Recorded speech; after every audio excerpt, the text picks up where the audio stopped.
உங்கள் எழுச்சி தமிழர் தொலைக்காட்சி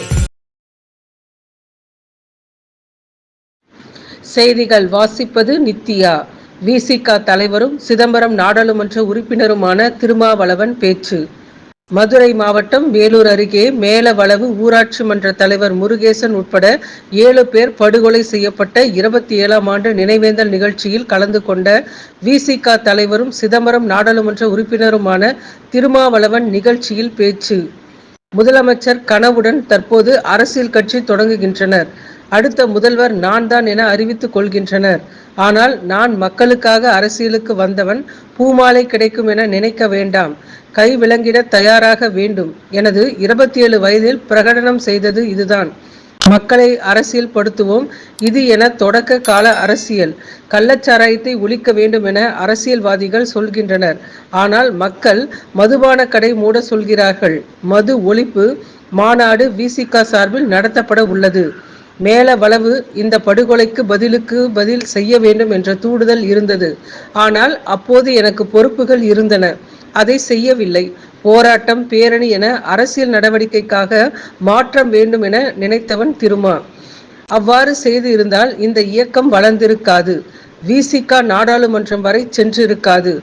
ஒடுக்கப்பட்ட மக்கள் படுகொலை செய்யப்பட்டால் 174 CRPC காவல்துறை போட்டனர். இந்த ஆவணம் அலட்சியம் இருந்தது. ஒடுக்கப்பட்டவர்களை சாதி வெறியர்கள் காவல்துறை கூட தாக்கும். ஆனால் சாதாரண வழக்கில் குற்றவாளிகளை தப்ப விடுவார்கள். சாதி சார்புதான் காவல்துறைக்கு இருக்கும். அது எந்த ஆட்சியில் இருந்தாலும் வன்கொடுமை தடுப்பு சட்டத்தில் வழக்கு பதிந்தால் அதை ஆய்வாளர் இல்லாமல் DSP விசாரிக்க வேண்டும். அதிகாரி என்பது நம்பிக்கை. 10% பேர் தான் நேர்மையாக இருக்கின்றனர். நேற்று ராமநாதபுரத்தில் பாதிக்கப்பட்ட மக்கள் மீதே வழக்கு போடுகின்றது காவல்துறை. யாராக இருந்தாலும் போலீசுக்கு என ஒரு ஆடிட் இருக்கிறது. விசிக அங்கீகாரம் பெற்ற இயக்கம் 4 MLA 2 MP என தவிர்க்க முடியாத அரசியல் கட்சியாக எழுச்சி பெற்றுள்ளது.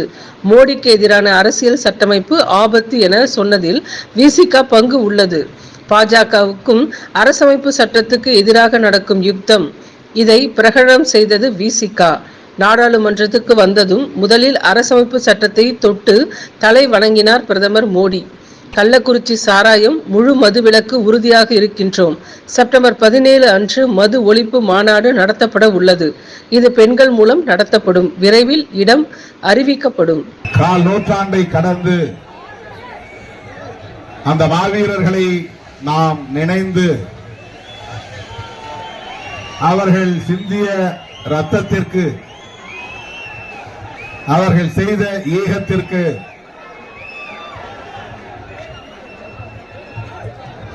நாம் நன்றி செலுத்தும் வகையில இந்த வீர வணக்க நிகழ்வை ஒருங்கிணைத்து ஒவ்வொரு ஆண்டும் நடத்தி கொண்டிருக்கிறோம்.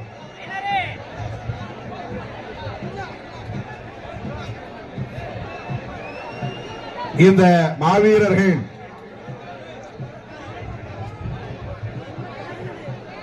தனிப்பட்ட பிரச்சனைகளுக்காக சாதி வெறியர்களால் படுகொலை செய்யப்படவில்லை. நிலத்தகராறு அல்லது தனிப்பட்ட நபர்களுக்கு இடையிலான கொடுக்கல் வாங்கல் பிரச்சனை அல்லது அணுகுமுறைகளால் ஏற்பட்ட முரண்களால் உருவான மோதல் என்கிற அடிப்படையில் மேலவளவு முருகேசனும் அவரோடு படுகொலை செய்யப்பட்ட தோழர்களும் தனிப்பட்ட பிரச்சனைகளுக்காக உயிரிழந்தவர்கள் அல்ல, அல்லது சமூக விரோத செயல்களில் ஈடுபட்டு ரவுடித்தனமான நடவடிக்கைகளில் ஈடுபட்டு அதனால் ஏற்பட்ட மோதல்களில் உயிரிழந்தவர்கள் அல்ல.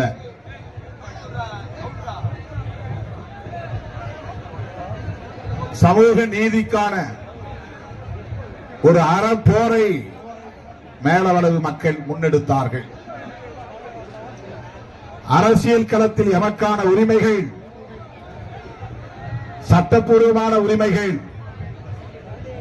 நிலைநாட்டப்பட வேண்டும். தலையே உருண்டாலும் அது பற்றி கவலை இல்லை, உயிரை இழப்பதற்கும் நான் தயார் என்ற துணிச்சலோடு களவாடிய போராளிகள் தான் மேலவளவு முருகேசன் தலைமையில் இந்த களத்திலே பலியானவர்கள். யார் யாரையோ மாவீரர்கள் என்று நாம் சொன்னாலும் இந்த மாவீரர்கள் என்ற சொல்லுக்கு 100 விழுக்காடு பொருத்தமானவர்கள், உரித்தானவர்கள் மேலவளவு போராளிகள் தான். குறிப்பாக மாவீரன் மேலவளவு முருகேசன் தான். எதேச்சையாக 2 நபர்களுக்கு இடையிலே நடந்த மோதலில் தாக்கப்பட்டு உயிரிழந்தவன் அல்ல. சாதி வெறியர்கள் சட்ட அறிவு இல்லாமல், சமூக விழிப்புணர்வு இல்லாமல், அரசியல் புரிதல் இல்லாமல் சாதி பித்து மட்டுமே தலைக்கேறிய நிலையில் தமது ஆதிக்கத்தை நிலைநாட்ட வேண்டும் என்கிற ஆணவத்தில் மேலவளவு ஊராட்சியை தனித்தொகுதியாக ஒதுக்கக்கூடாது என்ற கோரிக்கையை வைத்தார்கள். அது ஒரு அறியாமையில் இருந்த கோரிக்கை, ஆணவத்தில் எழுந்த கோரிக்கை என்பது ஒரு புறம் இருந்தாலும் அது அரசியல் அறியாமையால் முன்வைக்கப்பட்ட ஒரு கோரிக்கை. இந்தியா முழுவதும் பஞ்சாயத்து ராஜ் சட்டம் நடைமுறைக்கு வருகிறது. அந்த சட்டம் வருவதற்கு முன்பு உள்ளாட்சி அமைப்புகளிலே இடஒதுக்கீடு கிடையாது. சட்டமன்ற தேர்தல்களில் இடஒதுக்கீடு உண்டு, நாடாளுமன்ற தேர்தல்களில் இடஒதுக்கீடு உண்டு. எஸ்சி எஸ்டி என்கிற பட்டியல்படுத்தப்பட்ட சாதிகளுக்கு அகில இந்திய அளவில் சட்டமன்ற தேர்தல்களிலும் நாடாளுமன்ற தேர்தல்களிலும் இடஒதுக்கீடு உண்டு. அரசியலமைப்பு சட்டப்பூர்வமாக புரட்சியாளர் அம்பேத்கர் அவர்கள் அதை உறுதிப்படுத்தி இருக்கிறார்.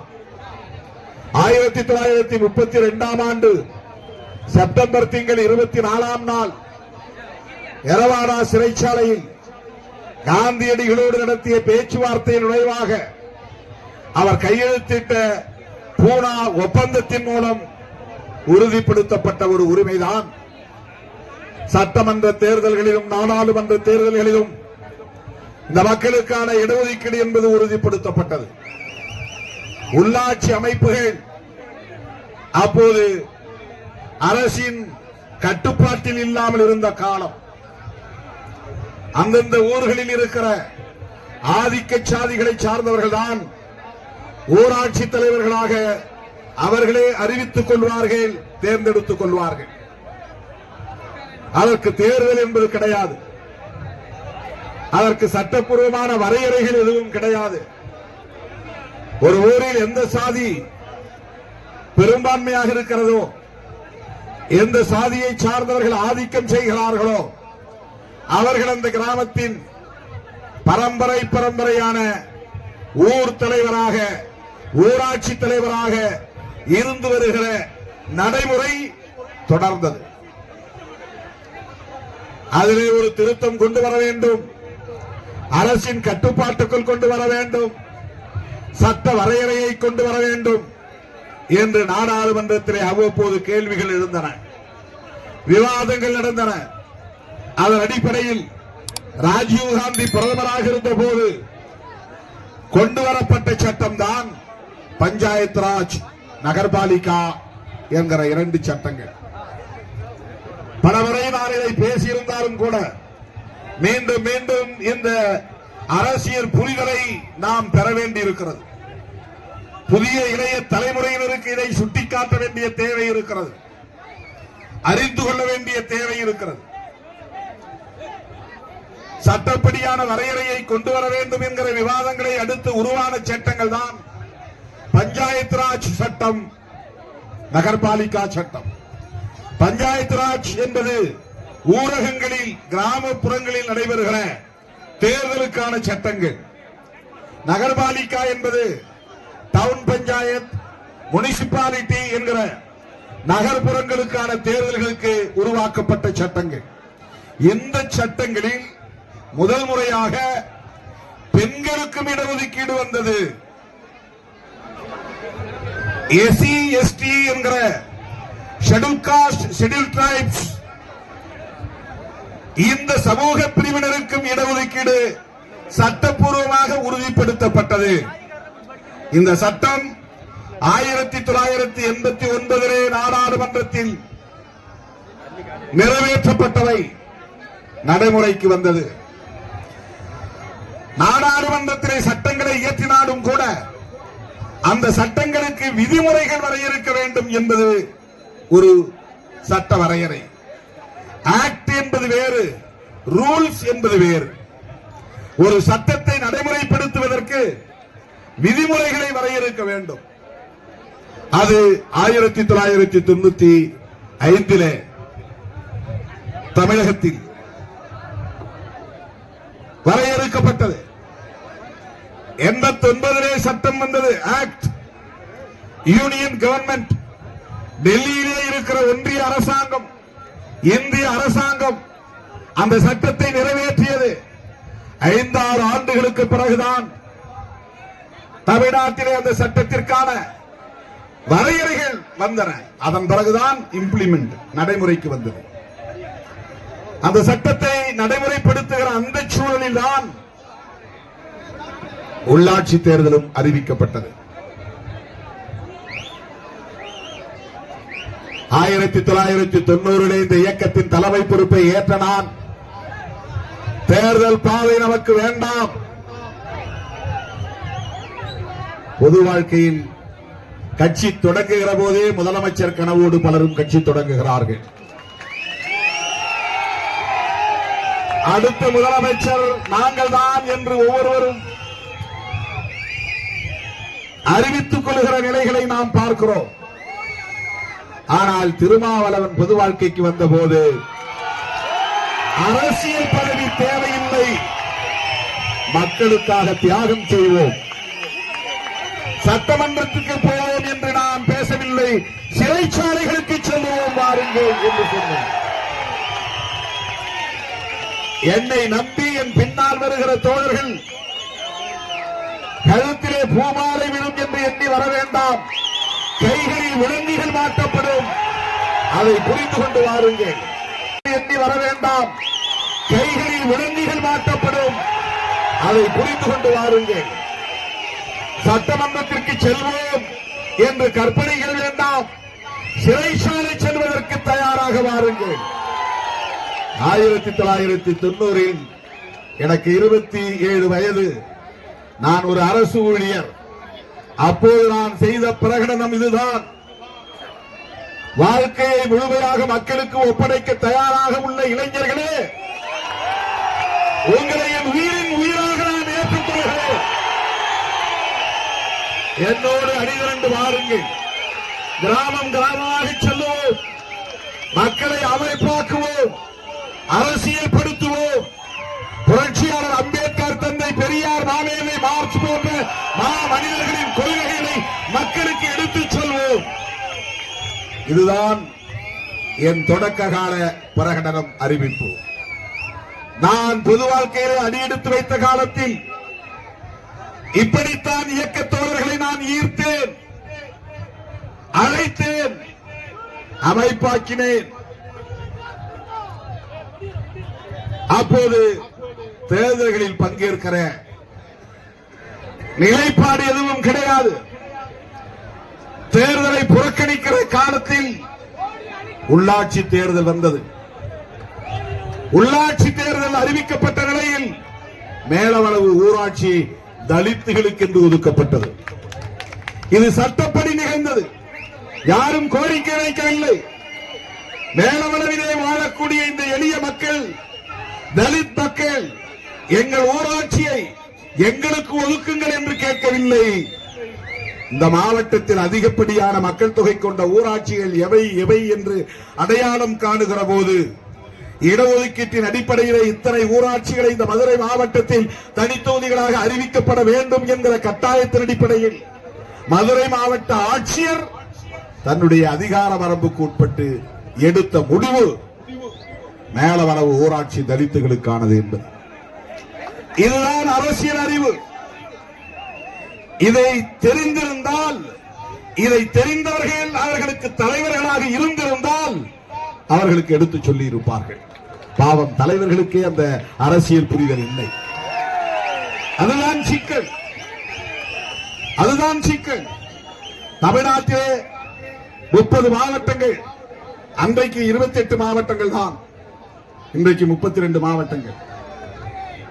அந்த மாவட்டங்களில் எல்லா மாவட்டங்களிலும் தனித்தொகுதிகள் ஏற்கப்பட்டு விட்டன.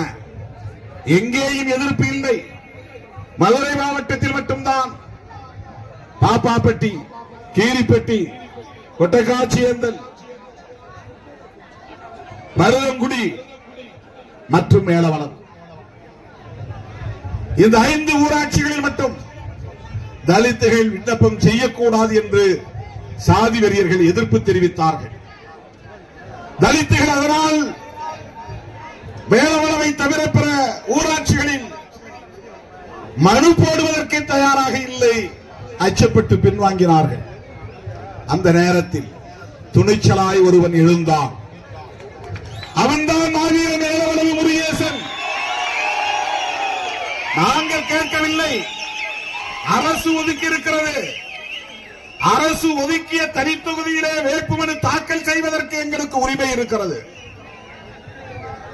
ஆனால் இந்த ஊரை சேர்ந்த சாதியவாதிகள் மந்தையிலே கூட்டம் போட்டு இந்த தலித் மக்களை அழைத்து யாரும் மனு போடக்கூடாது, நாங்களே பொது தொகுதியாக மாற்றப் போகிறோம், அதற்கான போராட்டத்தை அறிவிக்கப் போகிறோம், யாரும் மனு போடக்கூடாது என்று அச்சுறுத்தினார்கள்.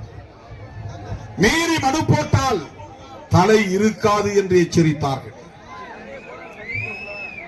அப்படிப்பட்ட அச்சுறுத்தலையும் தாண்டி சட்டப்பூர்வமாக எங்களுக்கென்று ஒதுக்கப்பட்டிருக்கிற தனித்தொகுதியிலே வேட்புமனு தாக்கல் செய்வதற்கு கூட எங்களுக்கு உரிமை இல்லையா? தலையே போனாலும் வேட்புமனு தாக்கல் செய்வேன். 100 விழுக்காடு மாவீரன் என்கிற இந்த சொல்லுக்கு பொருத்தமானவன் மேலவளவு முருகேசன். அதிகாரிகள் எந்த பாதுகாப்பையும் தர தயாராக இல்லை. சாதி வெறியர்களுக்கு எடுத்துச் சொல்ல தயாராக இல்லை. அவர்களுக்கு அறிவுறுத்துவதற்குரிய ஆற்றல் அவர்களிடத்திலே இல்லை. நீ தலைகீழாக நின்னாலும் இதை மாற்ற முடியாது என்று சொல்ல ஆள் இல்லை. அவர்களை வழிநடத்தக்கூடிய தலைவர்களுக்கும் அந்த புரிதல் இல்லை. நீங்க இப்படி எல்லாம் கேட்க முடியாது. இந்தியா முழுக்க ரிசர்வ்டு கான்ஸ்டிட்யூன்சி இருக்கிறது. தாழ்த்தப்பட்ட தலித் மக்களுக்கு என்று ஒதுக்கப்படுகிற தொகுதிகளில் அவர்கள்தான் போட்டியிட முடியும்.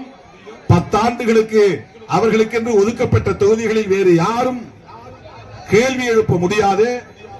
மீண்டும் மறுவரையறை செய்கிற போதுதான் 10 ஆண்டுகளுக்கு பிறகுதான் மறுவரையறை என்பது நடக்கும்.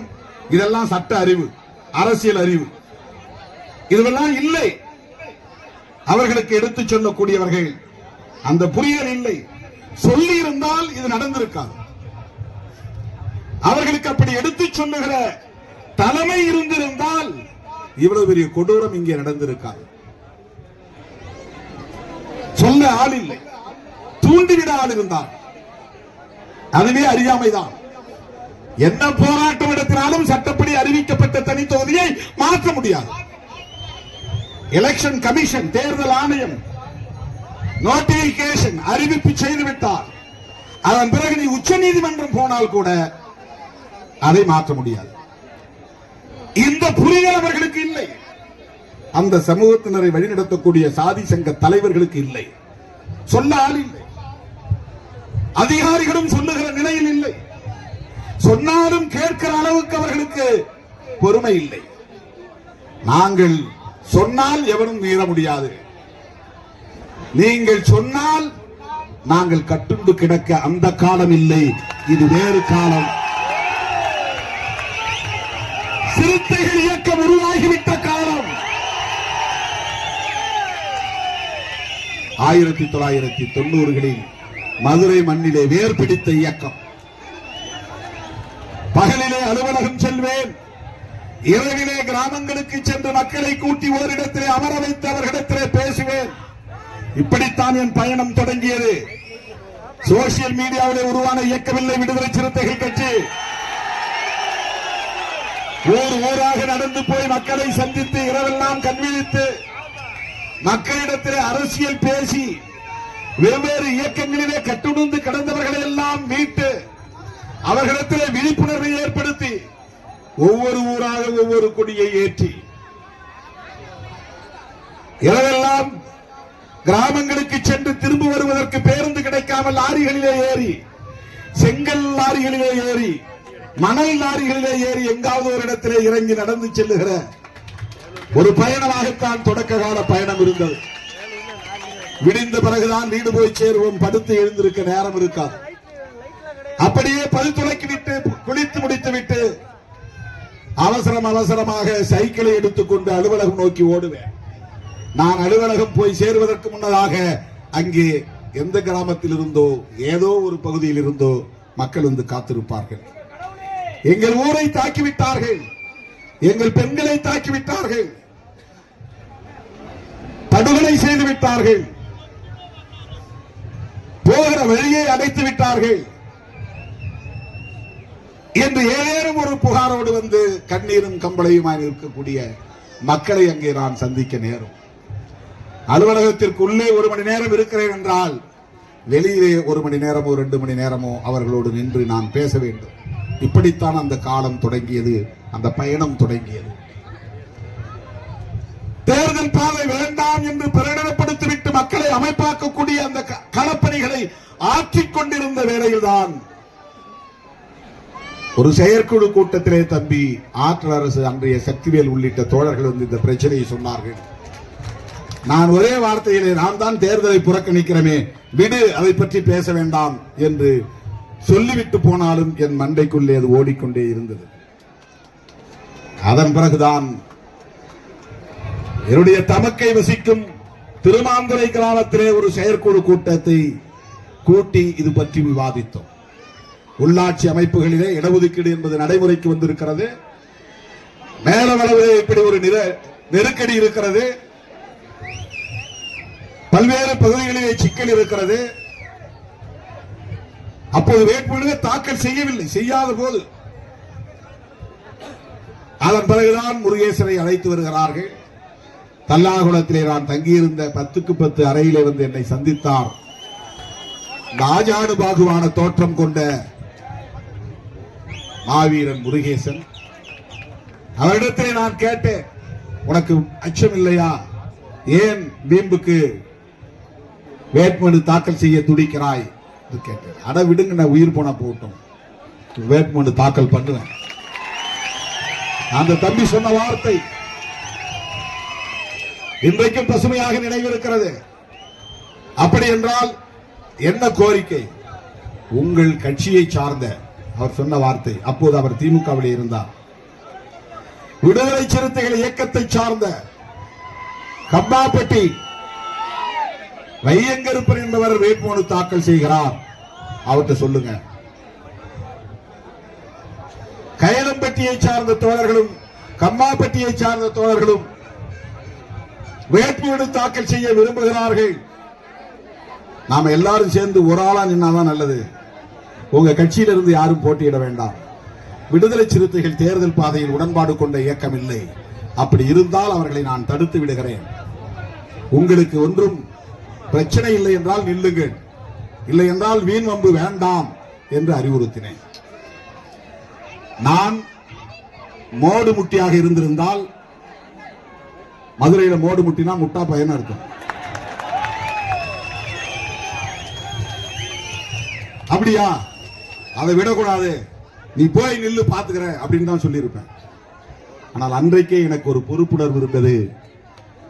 மோடுமுட்டித்தனமாக எந்த விஷயத்தையும் அணுகக்கூடாது.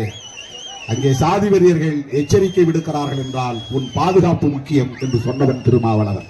உன் பாதுகாப்பு முக்கியம். ஒரு முறைக்கு 2 முறை யோசித்து முடிவெடு. அவசரப்பட வேண்டாம், வீண் வம்பு வேண்டாம். உள்ளபடியே தம்பிகள் இருக்கிறார்கள். அப்படித்தான் அவருக்கு நான் அறிவுரை சொன்னேன். வீட்டுக்கு திரும்பிவிட்டு மறுபடியும் வந்துதான் இல்லை நான் இருக்கிறேன், என்ன ஆனாலும் நான் இருக்கிறேன். அந்த வீரம் தான் இன்றைக்கும் என் கண்களில் அப்படியே பசுமையாக பதிவாகி இருக்கிறது. தெரிந்தே களத்தில் இறங்கினான், அவன்தான் மாவீரன். எதேச்சே நடந்ததில்லை, எசகு பிசகா போய் மாட்டிக்கல, சடன் ப்ரொவோகேஷன் நடந்ததில்லை. பேசிக்கிட்டு இருக்கிறோம், தகராறு வருது, திடீர்னு ஒருத்தன் ரவுடி போய் அட்டாக் பண்றான், அதனால ஒருத்தன் சுருண்டு விழுந்து சாகிறான். அப்படி அல்ல. தூங்கிக்கிட்டு இருக்கும் போது சில பேர் எண்ணிக்கைக்காக வந்து கழுத்தறுத்து கொலை பண்ணி விட்டு ஓடுவார்கள். அப்படி பலியான தோழர் அல்ல. எதிரிகள், சாதி வெறியர்கள் எச்சரிக்கை விடுக்கிறார்கள், கெடு விதிக்கிறார்கள், மீறினால் கொலை செய்வோம் என்கிறார்கள், தலையை அறுப்போம் என்கிறார்கள். இவ்வளவு எச்சரிக்கை தெரிந்த பிறகும் நான் வேட்புமனு தாக்கல் செய்வேன் என்று முடிவெடுத்தானே, அதுதான் வீரவனம் முருகேசன், மாவீரன் முருகேசன்.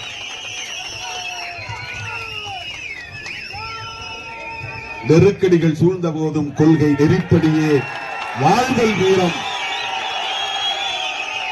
அப்போது முருகேசனை நினைவிலே வைத்து நான் எழுதிய வரிகள் தான் இந்த வரிகள்.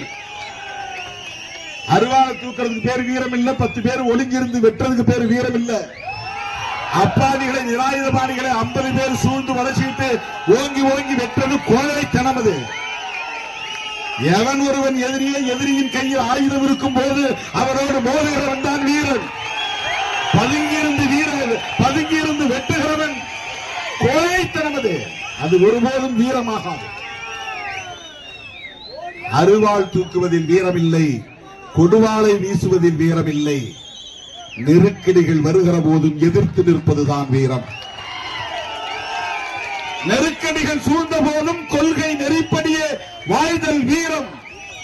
நெருப்பலைக்குள் வீழ்ந்த போதும் அடிமை நெறி மீறி பாய்தல் தீரம். வீரம்னா என்ன, தீரம்னா என்னன்னு அன்னைக்கு நான் 4 வரி எழுதினேன். அண்ணா பஸ் ஸ்டாண்ட்ல நின்றுகிட்டு நான் யோசித்து எழுதிய முழக்கம் இந்த முழக்கம். அண்ணா பேருந்து நிலையத்தில் என் வாழ்நாளில் நான் பார்த்த ஒரே மாவீரன் மேலவளவு முருகேசன். நான் சந்தித்த ஒரே மாவீரன் மேலவளவு முருகேசன். என 35 ஆண்டு கால பொது வாழ்வில் எத்தனையோ பெயர்களை இந்த அடைமொழியோடு நான் கேள்விப்பட்டிருக்கிறேன். மேடைகளில் பேசுகிற மாவீரன் அல்ல, களத்தில் எதிரிகளை நேருக்கு நேர் சந்தித்த ஒரு மாவீரன் மேலவளவு முருகேசன். எங்களுக்கான உரிமை அது, சட்டப்பூர்வமான உரிமை அது. அதை நசுக்குவதற்கு உனக்கு என்ன அதிகாரம் இருக்கிறது? அதை பறிப்பதற்கு உனக்கு யார் அதிகாரம் தந்தது?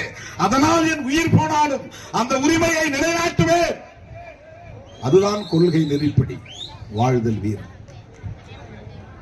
தோழர்களே, அப்படித்தான் இந்த இயக்கம் தேர்தல் பாதையை நோக்கி நகர்ந்தது. மேலவளவு முருகேசனுக்கு எப்படி துணை நிற்பது, இதை எப்படி எதிர்கொள்வது, இதை எப்படி அணுகுவது என்கிற கேள்விக்கு விடை தேடிய போதுதான் நாம் வெறும் மரட்டுத்தனமாக தேர்தல் புறக்கணிப்பை ஒரு உத்தியாக கையாளக்கூடாது. மக்களின் உணர்வுகளை புரிந்து கொண்டு மக்களின் தேவைகளில் இருந்துதான் நாம் முடிவுகளை எடுக்க வேண்டும். இப்ப கூட மது ஒழிப்பு மாநாடு அறிவித்திருக்கிறேன். இது வரட்டுத்தனமான கோரிக்கை அல்ல, மக்களின் கோரிக்கை. அரசியல்வாதிகள் எல்லாம் கள்ளச்சாராயத்தை ஒழியுங்கள் என்கிறார்கள். கள்ளக்குறிச்சியிலே பாதிக்கப்பட்ட மக்கள் எல்லாம் அரசு மதுபான கடைகளை மூடுங்கள் என்கிறார்கள். அதுதான் மக்கள் கோரிக்கை. அதனால்தான் விடுதலை சிறுத்தைகள் மதுவிலக்கை சொல்லுகிறது. மக்களை படித்தோம், மக்களுடைய கோரிக்கைகள் என்ன, அதிலிருந்துதான் முடிவெடுக்கிறோம். நான் மக்களை சந்திப்பதற்கு முன்னால், வெகு மக்களை சந்திப்பதற்கு முன்னால் தேர்தல் புறக்கணிப்பை ஒரு உத்தியாக அறிவிப்பு செய்தேன். மக்களை களத்தில் சந்தித்த பின்னால் தேர்தல் புறக்கணிப்பு என்பது ஒரு உத்தி, சரியான உத்தியாக இருக்க முடியாது. இந்த தேர்தலில் நாமும் பங்கேற்க வேண்டும், மக்களை வழிநடத்த வேண்டும். நாம் தான் மாற்றி என்று மக்களுக்கு சொல்ல வேண்டும் என்கிற அறிவை பெற்றேன், பாடத்தை கற்றேன். அதிலிருந்து எடுத்த முடிவுதான் விடுதலை சிறுத்தைகள் கட்சி தேர்தல் பாதைக்கு திரும்பியது. தோழர்களே, முருகேசன் விண்ணப்பம் செய்துவிட்டார். அதன் பிறகு நடந்த கதைகள் நிறைய. அதையெல்லாம் பல முறை உங்களிடத்தில் நான் சொல்லி இருக்கிறேன். எட்டிமங்கலம் சந்திரமோகன் தான் முதலில் இந்த தகவலை எனக்கு சொல்லுகிறார். என்னால் இதை ஏற்க முடியவில்லை. உடம்பெல்லாம் மின்சாரம் பாய்ந்ததை போன்ற ஒரு அதிர்ச்சி. இது உண்மையாக இருக்கக்கூடாதே என்ற ஒரு ஏக்கம். தெரிந்து சொல், உண்மையை தெரிந்து சொல் என்று திரும்ப திரும்ப சொல்லுகிறேன். அவர் 10-15 பேருக்கு மேலே படுகொலையாகி விட்டார்கள் என்று சொன்னார். மதுரை எனக்கு பெரிய அளவிலே பழக்கமான ஒரு மாவட்டமும் இல்லை. ஒரு அரசு ஊழியராக வந்து ஓரளவுக்கு மேலூர் வட்டாரத்திலே மட்டும்தான் எனக்கு பழக்கம். மதுரை மாவட்டத்தில் மேலூர் வட்டாரம் மட்டும்தான் அப்போது எனக்கு பழக்கம் புழக்கம். மதுரை மாவட்டம் முழுக்க நான் சுற்றுப்பயணம் செய்யக்கூடிய வாய்ப்பும் அப்போது இல்லை. கிளைகள் எல்லாம் மதுரை மாவட்டம் முழுவதும் உருவாக்கப்படாத காலம் அது. அங்கும் இங்கும் அழைக்கிற இடங்களுக்கு போவேன். பெரியகுளம் சென்றிருக்கிறேன், திண்டுக்கல் சென்றிருக்கிறேன், விருதுநகர் போயிருக்கிறேன், இப்படி குறிப்பிட்ட சில பகுதிகளுக்கு போயிருக்கிறேன். ஆனால் மேலூர் வட்டாரத்தில் பல கிராமங்களுக்கு நடந்தே போயிருக்கிறேன். தரியாமங்கலம், ஆட்டுக்குளம், அங்கெல்லாம் நடந்தே போய் நிகழ்ச்சிகளில் பங்கேற்றிருக்கிறேன். இங்கே வல்லாளப்பட்டி வரையில் இந்த பகுதி முழுக்க நடந்தே போயிருக்கிறேன். கொடிகளை ஏற்றிருக்கிறேன். அப்படிப்பட்ட நேரத்தில் யாரோடு எப்படி இணைந்து இதை எதிர்கொள்வது என்று தெரியாத ஒரு திக்கு தெரியாத நிலையிலே நான் இருந்தேன். ஆனாலும் என்னோடு வந்த தோழர்களை மட்டும் நான் கையில் வைத்துக் கொண்டு துணிந்து அந்த கொடுமையை எதிர்த்து போராடுவதற்கு களம் அமைத்தேன். முதலில் இந்த தோழர்களுக்கு வீரவணக்கம் செலுத்துவதற்காக நான் மதுரையிலிருந்து புறப்பட்டு வந்தேன். தம்பி பாலாஜி சொன்னார், இதை எப்படி திருமாவளவன் கையாண்டார் என்பதுதான் முக்கியம். இதெல்லாம் நீங்கள் புரிந்து கொள்ள வேண்டும். உங்களை வழிநடத்தக்கூடியவன் சூழல்களை எப்படி கையாளக்கூடிய வலிமை பெற்றவனாக இருக்கிறான் என்பது உங்களுக்கு புரிய வேண்டும். அன்றைக்கு நான் ஒரு சராசரி நபராக இருந்திருந்தான், ஒரு ரவுடியாக இருந்திருந்தான், என்னை பல பேர் ஆத்திரமூட்டினார்கள். விடக்கூடாது, பதிலுக்கு பதில் செய்ய வேண்டும், யாரையாவது செய்ய வேண்டும். இதுதான் ரவுடிகளின் வேலை. செஞ்சவனை செய்வது என்பது வேறு. ஆனால் சாதி அடிப்படையில் எண்ணிக்கைக்கு செய்வது என்பது ரவுடித்தனம். கடைக்கு வர்றவன், குளிக்க போறவன், படுத்து தூங்குறவன், அப்பாவி எவனோ ஒருத்தனை வெட்டி கணக்கு செய்த பதிலுக்கு பதில் செய்ய வேண்டும் என்ற தூண்டல் இருந்தது. ஆனால் அன்றைக்கு எனக்கு இருந்த பொறுப்புணர்வின் அடிப்படையில் நான் அப்படி தவறான வழிகாட்டுதல் எதையும் செய்யவில்லை. என்னோடு இருந்த தோழர்களை அழைத்து நான் அங்கே வருகிறேன், கட்டுப்பாடாக நாம் அந்த கிராமத்திற்கு போக வேண்டும், அந்த உடல்களுக்கு நாம் மலர் மாலை வைத்து வீரவணக்கம் செலுத்த வேண்டும், அதன் பின்னர் மக்களை திரட்டி கண்டன பேரணியை நடத்த வேண்டும், அரசியல் நடவடிக்கையாக இதை நாம் மாற்ற வேண்டும். 1997 அரசியலில் புதிதாக அடிவழி எடுத்து வைத்த அந்த தொடக்க காலத்தில் இப்படித்தான் திருமாவளவன் சிந்தித்தான்.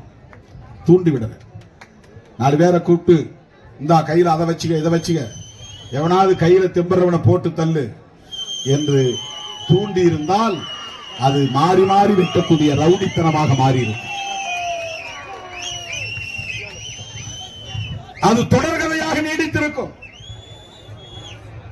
எனக்கு என்ன என்று நான் கண்டும் காணாமல் போகவில்லை. யாரோ எவரோ, நான் ஒரு அரசு ஊழியர், ஏதோ அம்பேத்கர் பெயரை சொல்ல வந்தேன். ஒரு இயக்கம் நடத்திக் கொண்டு அமைதியாக படித்தவர்களோடு ஹோட்டல்களிலே கூட்டம் போட்டுவிட்டு தேநீர் இருந்து விட்டு போகிற ஒரு அரசியலை செய்ய நான் கருதவில்லை. படிக்கிறவர்களை நம்பி நான் போகவில்லை. சாதாரண தோழர்கள், ஆடு மாடு மேய்க்கிற தோழர்கள், கட்டிட வேலை செய்யக்கூடிய தோழர்கள், அன்றாடம் கூலி வேலைக்கு போகக்கூடிய தோழர்கள், மரம் ஏறக்கூடிய தோழர்கள், கம்பி கட்டக்கூடிய தோழர்கள், இவர்கள் தான் என்னை சுற்றி இருந்தார்கள். இவர்களைத்தான் நான் நம்பினேன், இவர்களைத்தான் நான் அரசியல் படுத்தினேன், இவர்களை வைத்துத்தான் மதுரை மண்ணிலே, மதுரை மாநகர் வீதிகளிலே இந்த படுகொலைகளை கண்டித்து சென்னகரம்பட்டி படுகொலை, அடுத்து மேலவளவு படுகொலை, சுவரொட்டிகளை அச்சிட்டு ஓட்டினோம். மதுரையிலிருந்து ஊர் ஊராக செல்லுகிற புறநகர் பகுதிகளுக்கு செல்லுகிற பேருந்துகளில் சிறுத்தை எம்பளம் சின்னம் பொறித்த சுவரொட்டிகள் பறந்தன. தொண்டறிக்கைகள் போட்டு கொடுத்தோம். 2000 பேர் 3000 பேர் என்று திரட்டி பேரணிகளை நடத்தினோம். மதுரை வீதிகளில் சிறுத்தைகள் அணிவகுப்பு என்று பிரகடனம் செய்தோம். முதலில் மதுரை வீதிகளிலே இப்படி ஒடுக்கப்பட்டவர்கள் அமைப்பாய் திரண்டு அணிவகுத்த நிகழ்வுகளை நடத்திய இயக்கம் விடுதலை சிறுத்தைகள் கட்சி. அரசியல் கொடுக்கும். யோசிச்சு பாருங்க, நான் 4 பேரை தூண்டி விட்டு அதுக்கு தயாரா இருக்கிற பையங்களை இதை போய் செய்யுங்க அதை போய் செய்யுங்க சொல்லி இருந்தால் இந்த 35 ஆண்டு காலம் தாக்குப்பிடித்து இப்படி ஒரு இயக்கத்தை நடத்தி இன்றைக்கு நாடாளுமன்றத்தில் போய் அடியெடுத்து வைத்திருக்க முடியுமா என்பதை எண்ணி பார்க்கிறேன். மதுரை மண்ணிலே தொடங்கிய இயக்கம் விவேகானந்தா காலனியிலே தனிமையிலே இருந்த ஒரு வீட்டிலே உட்கார்ந்து நான் தனியே ஒரு பேப்பரிலே வரைந்த கொடி இன்றைக்கு நாடாளுமன்றத்திலே பறக்கிறது. விடுதலை சிறுத்தைகளின் கொடி டெல்லியிலே பறக்கிறது. அன்னைக்கு நான் நினைத்து பார்க்கவில்லை. இந்த நீலத்தையும் சிவப்பையும் இணைத்த போது பொதுவாக அம்பேத்கர் இயக்கம் என்றால் நீலக்கொடிதான். அதிலே சரிபாதியாக சிவப்பை சேர்த்தவன் திருமாவளவன். முதலிலே இந்திய அரசியலிலேயே மார்க்சியத்தை இணைக்க வேண்டும், இடதுசாரி அரசியலை இணைத்து செல்ல வேண்டும், பெரியாரியத்தை இணைத்து செல்ல வேண்டும். இப்படித்தான் இந்த இயக்க தோழர்களை நான் அரசியல் படுத்தினேன். மேலவளவு படுகொலையை கண்டித்து மதுரையிலே இயக்கம் நடத்திய விடுதலை சிறுத்தைகள் முதல் முறையாக சென்னை தலைநகரத்திலே மிகப்பெரிய பேரணியை நடத்தினோம். நாடு திரும்பி பார்த்தது. அடுத்த நாள் காலையிலே எல்லா பத்திரிகைகளிலும் தலைப்பு செய்தி, சென்னையிலே நடத்திய பேரணி. எப்படி 7 பேர் படுகொலையானது முதல் பக்க செய்தியாக தலைப்பு செய்தியாக வந்ததோ அதை போல ஜூலை 23, 1997 சென்னை மாநகரத்திலே விடுதலை சிறுத்தைகள் நடத்திய பேரணி பெரியமேட்டிலே தொடங்கி கன்னியாகுமரத்திலே போய் முடிந்தது. ஏறத்தாழ 8 கிலோமீட்டர் 10 கிலோமீட்டர் தூரம் பேரணி. அந்த பேரணியில் தான் விடுதலை சிறுத்தைகள் யார் என்பது உலகத்திற்கு தெரிய வந்தது, வெளிச்சத்திற்கு தெரிய வந்தது. அதன் பிறகுதான் இது நாடு பேசுகிற ஒரு பேசுவிடும் பொருளாக மாறியது. வழக்கமாக தலித்துகள் கொல்லப்பட்டால், நண்டு நத்தைகளை மிதித்துவிட்டு போனால் காலால் தள்ளிவிட்டு போவதை போல் இந்த ஒடுக்கப்பட்ட மக்கள் படுகொலை செய்யப்பட்டாலும் கூட 174 CRPC போடுகிற துறையாகத்தான் காவல்துறை இருந்தது. எவ்வளவு பெரிய பச்சை படுகொலையாக இருந்தாலும் காவல்துறைக்கு ஒரு ஸ்டாண்டிங் ஆர்டர் 174 CRPC. 174 CRPC யாருன்னு தெரியல, யாரோ வெட்டிட்டு போயிட்டாங்க, இனிமே நாங்க விசாரிச்சு குற்றவாளியை கண்டுபிடிச்சு அதை கொலை வழக்கா இல்லையா என்று புலன் விசாரணை செய்து பிறகு அந்த வழக்கை பதிவு செய்வோம். இந்த ஆணவம் காவல்துறையிலே இருந்தது, இந்த அலட்சியம் காவல்துறையிலே இருந்தது. ஒடுக்கப்பட்ட மக்களை யாரும் கொலை செய்யலாம், ஒடுக்கப்பட்ட மக்களின் குடிசைகளை யாரும் கொளுத்தலாம், ஒடுக்கப்பட்ட மக்களின் குடியிருப்புகளுக்குள்ளே யாரும் நுழைந்து தாக்குதல் நடத்தலாம், போலீசும் நுழைந்து தாக்கும், சாதி வெறியர்கள் தாக்குவார்கள், எந்த கொடுமையும் அரங்கேறும். ஆனால் காவல்துறை சாதாரண வழக்குகளில் குற்றவாளிகளை தப்ப விடுவார்கள். அதிலே ஒரு தீவிரம் இருக்காது. அந்த வன்கொடுமை தடுப்பு சட்டம் 1984 வந்தது. 95 அதற்கு வரையறைகள் வந்தன. வன்கொடுமை தடுப்பு சட்டம், நான் முதலில் பஞ்சாயத்து ராஜ் என்று சொன்னேன். வன்கொடுமை தடுப்பு சட்டம், பஞ்சாயத்து ராஜ் சட்டத்தின்படி இடஒதுக்கீடு வந்தது, அது உடனே நடைமுறைக்கு வந்தது. இந்த வன்கொடுமை தடுப்பு சட்டம் 89 வந்தது. அதற்கான நடைமுறை 95 சட்டம் இயற்றப்பட்டது. அந்த சட்டத்தை நடைமுறைப்படுத்த வேண்டும் என்பதுதான் நம்முடைய கோரிக்கையாக இருந்தது. 97 படுகொலையில 97 படுகொலையில மேலவளவு படுகொலையில அந்த சட்டத்தை போடுவதற்கு கூட காவல்துறையிடம் போராட வேண்டியிருந்தது. பொதுவா ஒரு செக்ஷன் போடுவோம், அதை போட்டான்னாக்க SC/ST ஆக்ட் 3(1)(10). 3 என்றால் செக்ஷன், 1 அதுல இருக்க கிளாஸ், 10 சப் கிளாஸ். 3வது பிரிவு செக்ஷன், 1வது கிளாஸ் அதில் உள்ள துணை பிரிவு, 10வது உபப்பிரிவு அதில் உள்ள இன்னொரு துணை பிரிவு. 3(1)(10) அப்படின்னா என்னன்னா, சாதியை சொல்லி இழிவாக பேசினான் அப்படிங்கிற பிரிவு. கொலை நடந்தாலும் இதுதான் போடும் போலீஸ். பாலியல் வன்கொடுமை செய்தாலும், ரேப் கற்பழிப்பு நடந்தாலும் இதுதான் போடும் போலீஸ். தீ வைப்பு நடந்தாலும் இதுதான் போடும் போலீஸ். இந்த போலீஸ் எவ்வளவு பயஸ்டா இருந்தாங்கிறது புரிஞ்சுங்க. பயஸ்னா ஒரு சார்பா, சாதி வெறியர்களுக்கு சார்பாகத்தான் இருக்கும் காவல்துறை. அது எந்த ஆட்சி இருந்தாலும் காவல்துறையை நேரா கொண்டு வர்றதுக்கே நம்ம போராட வேண்டி இருக்கிறது. சட்டப்படி நடங்க, அதுக்கே நாம் போராட வேண்டி இருக்கிறது. மர்டர் நடந்தா மர்டர்னு போடு. ஆனா தலித்துகள் கொல்லப்பட்டால் எடுத்த எடுப்பிலே 174 CRPC. 174னா 174 CRPC ஒரு சட்டம், கிரிமினல் ப்ரொசீஜர் கோடு, குற்றவியல் நடைமுறை சட்டம். எப்படி நீதிமன்றம் நடக்கணும், எப்படி போலீஸ் வழக்கு பதிவு செய்யணும், எப்படி அவங்க செயல்படணும்னு அவங்களுக்கு அறிவுரை சொல்லக்கூடிய ஒரு சட்டம், வழிகாட்டக்கூடிய ஒரு சட்டம்.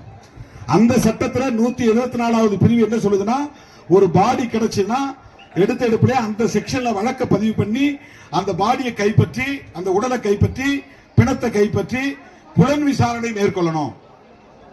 புலன் விசாரணை மேற்கொள்றதுக்கு IO சொல்லுவாங்க, இன்வெஸ்டிகேஷன் ஆபீசர். அவர் யாருன்னா இன்ஸ்பெக்டர் தான்.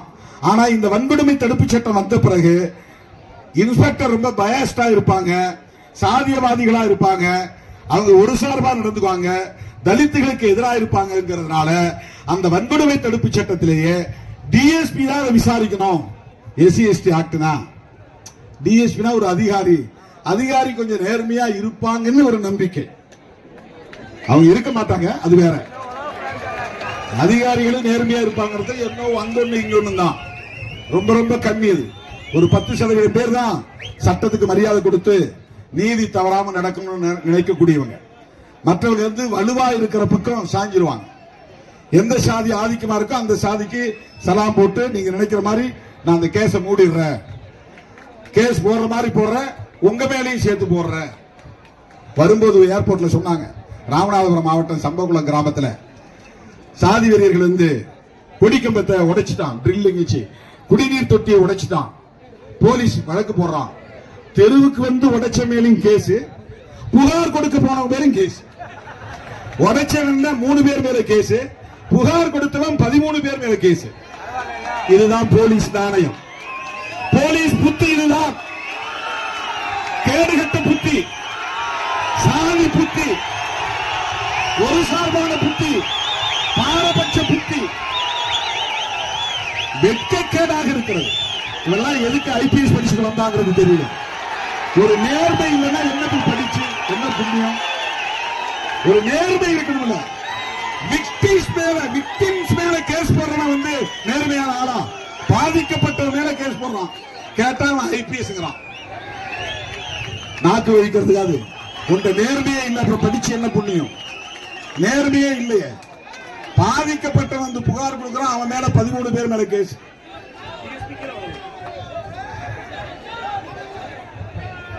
அங்க இருக்கிற DSP கீழே வளவு காரணம் யாருன்னு தெரியல. யாரா இருந்தாலும், எந்த சாதிக்காரனா இருந்தாலும் போலீஸுக்கு ஒரு கேரக்டர் இருக்குது, போலீஸுக்கு ஒரு புத்தி இருக்குது, ஒரு ஆட்டிடியூட் இருக்குது.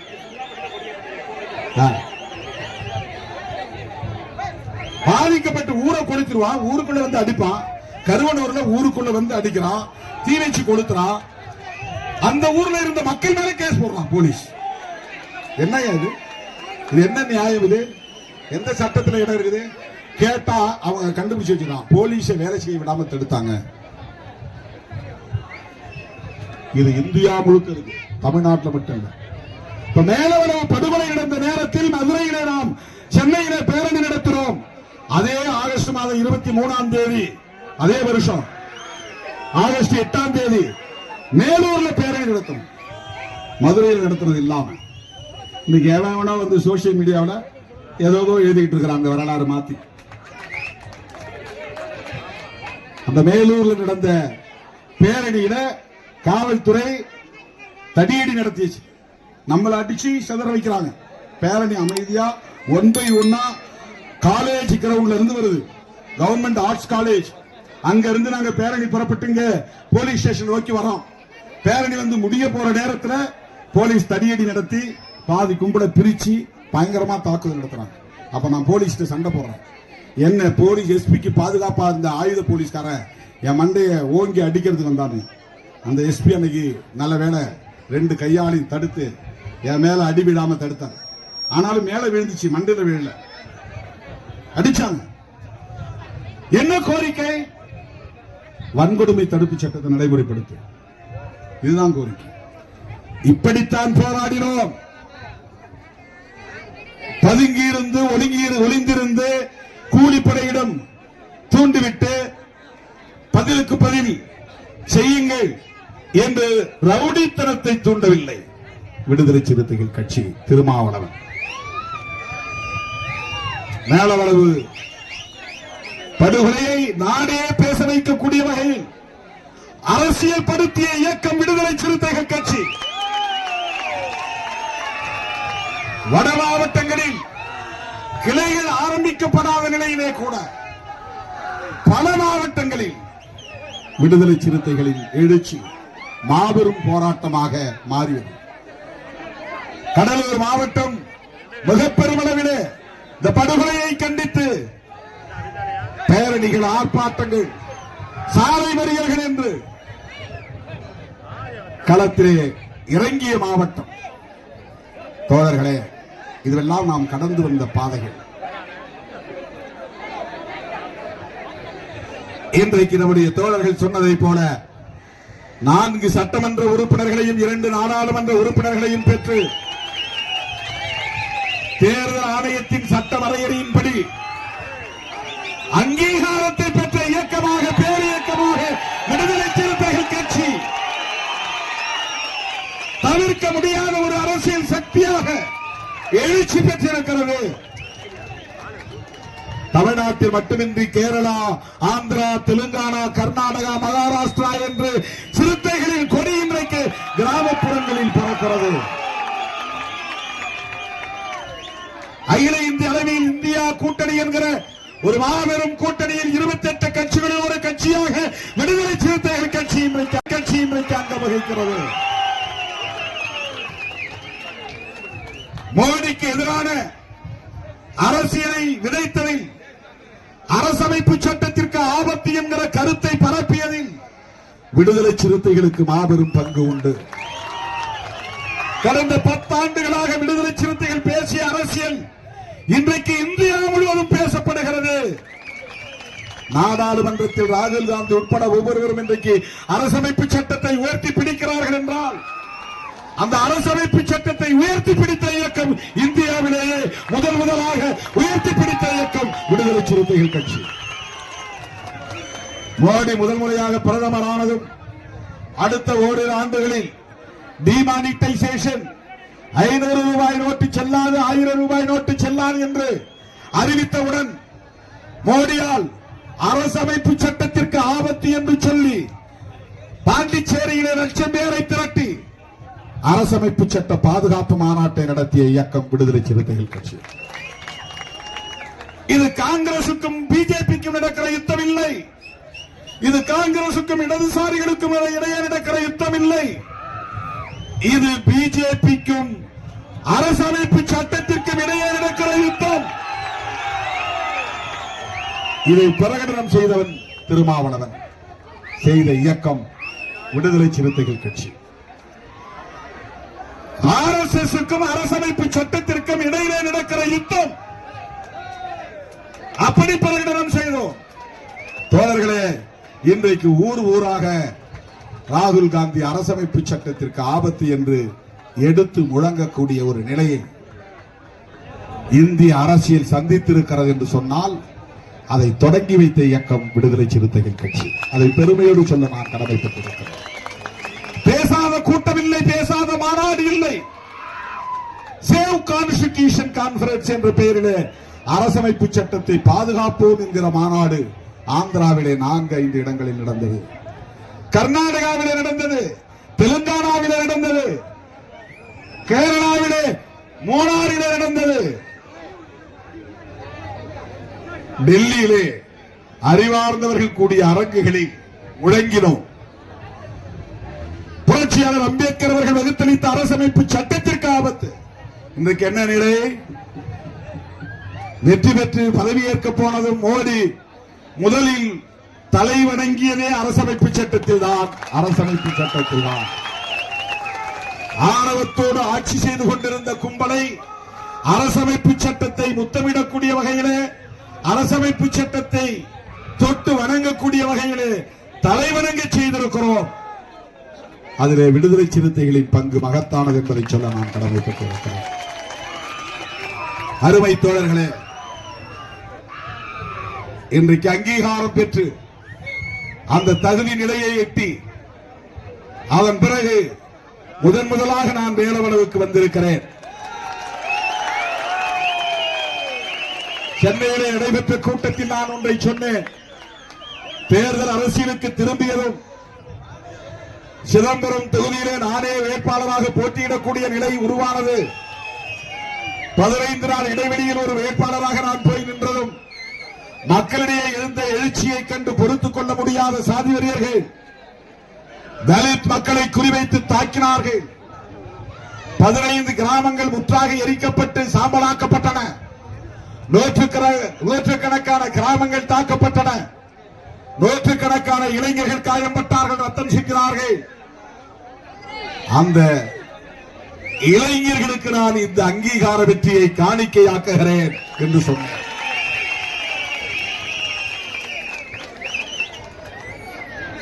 அந்த இளைஞர்களுக்கு காணிக்கையாக்கிய இந்த அங்கீகாரத்தை மேலவளவு மண்ணிலிருந்து மேலவளவு போராளிகளின் காலடியிலும் நான் காணிக்கை செய்கிறேன். விடுதலை சிறுத்தைகள் கட்சி இன்றைக்கு தவிர்க்க முடியாத ஒரு அரசியல் சக்தியாக எழுச்சி பெற்றிருக்கிறது. விடுதலை சிறுத்தைகள் கட்சி இன்றைக்கு பாராளுமன்றத்திலே விசிகே விசிகே விசிகே என்று சபாநாயகர் உச்சரிக்கக்கூடிய நிலை, எதிர்கட்சிகள் உச்சரிக்கக்கூடிய நிலை, அந்த உச்சத்தை தொட்டிருக்கிறோம். இன்றைக்கு விடுதலை சிறுத்தைகள் கட்சியை சார்ந்த சட்டமன்ற உறுப்பினர்கள் சட்டமன்றத்திலே முழங்குகிற முழக்கம் நாட்டையே திரும்பி பார்க்க வைக்கிறது. 4 பேரும் பேசுகிற அரசியல் அரங்கிலே அதிர்வலைகளை ஏற்படுத்துகிறது. விடுதலை சிறுத்தைகளின் நாடாளுமன்ற உறுப்பினர்கள் இந்தியாவிலேயே டாக்டர் பட்டம் பெற்ற 2 பேர், இந்தியாவிலேயே டாக்டர் பட்டம் பெற்ற அரசியல் தலைவர்கள். டாக்டர் பட்டம் பெற்ற நாடாளுமன்ற உறுப்பினர்கள் மொத்தம் 28 பேர். அந்த நாடாளுமன்ற உறுப்பினர்கள் 28 பேரில் 2 பேர் தலித் சமூகத்தை சார்ந்தவர்கள். ஒருவர் திருமாவளவன், இன்னொருவர் ரவிக்குமார். இந்த 2 பேரும் விடுதலை சிறுத்தைகள் கட்சியை சார்ந்தவர்கள். இப்படியெல்லாம் இன்றைக்கு நாடே பேசுகிறது, ஊடகம் பேசுகிறது. இந்த நிலையை நாம் எட்டியிருக்கிற சூழலில் அருமை தோழர்களே, கள்ளக்குறிச்சியில் நடந்த நச்சுச்சாராய சாவுகளை பற்றி நான் ஆர்ப்பாட்டத்திலே பேசினேன். அதை மீண்டும் பேச நான் விரும்பவில்லை. அப்போது செய்த அறிவிப்பை மறுபடியும் நான் இங்கே மேலுறுதி செய்கிறேன். புரட்சியாளர் அம்பேத்கர் அவர்களின்